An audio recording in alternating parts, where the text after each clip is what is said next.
आपको क्या लग रहा था कि मानसून खत्म हो गया? तो थोड़ा संभल जाइए बिकॉज़ इंडियन मेट्रोलॉजिकल डिपार्टमेंट ने वार्निंग दी है कि अक्टूबर 2025 में नॉर्मल से ज़्यादा बारिश होने वाली है।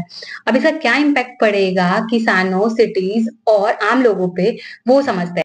इस साल पहले ही नॉर्मल से ज़्यादा बारिश हुई है और अब आईएमडी का कहना है कि अक्टूबर में 50 साल के एवरेज से भी ज़्यादा यानी 115% ज़्यादा बारिश हो सकती है।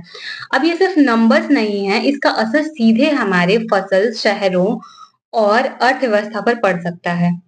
एग्रीकल्चर पे क्या इम्पैक्ट पड़ेगा? अगर हम किसानों की बात करें तो उनके लिए एक्स्ट्रा इनकम मतलब बोथ होप एंड ट्रबल। अगर हम पॉजिटिव साइड देखें तो ये विंटर क्रॉप्स के लिए फायदेमंद होगा जैसे कि रबी सीजन के लिए। बट अगर हम नेगेटिव साइड देखें तो ये हार्वेस्टेड क्रॉप के लिए हानिकारक हो सकता है जैसे कि कॉटन और पैडी। शहरों पे क्या इम्पैक्ट पड़ेगा?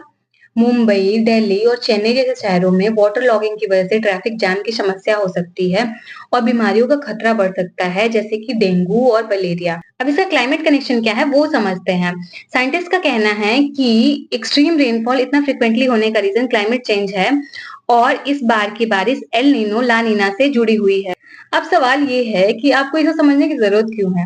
पहली बात तो ये कि अगर फसल खराब होती है तो खाने पीने के दाम बढ़ जाएंगे। दूसरा ये कि असम, बिहार और उड़ीसा जैसे शहरों में बाढ़ के बड़े खतरे हो सकते हैं। और तीसरा ये कि एनर्जी सप्लाई भी इफेक्ट हो सकती है क्योंकि हाइड्रो प्रोजेक्ट्स बारिश से पे डिपेंडेंट होते हैं। तो अक्टूबर में आपको भीगी-भीगी ठंड नहीं बल्कि बारिश देखने को मिलेगी और ये एक मौसम की खबर नहीं है बल्कि चेतावनी है कि हमें आने वाले मौसम और जलवायु से कैसे अपने आप को रेडी करना है। आपको क्या लगता है भारत इस अनियमित बारिश से निपटने के लिए कितना रेडी है? कमेंट सेक्शन में अपनी राय जरूर दीजिए and if you like this video please do like share and subscribe to my channel and follow for more. Bye.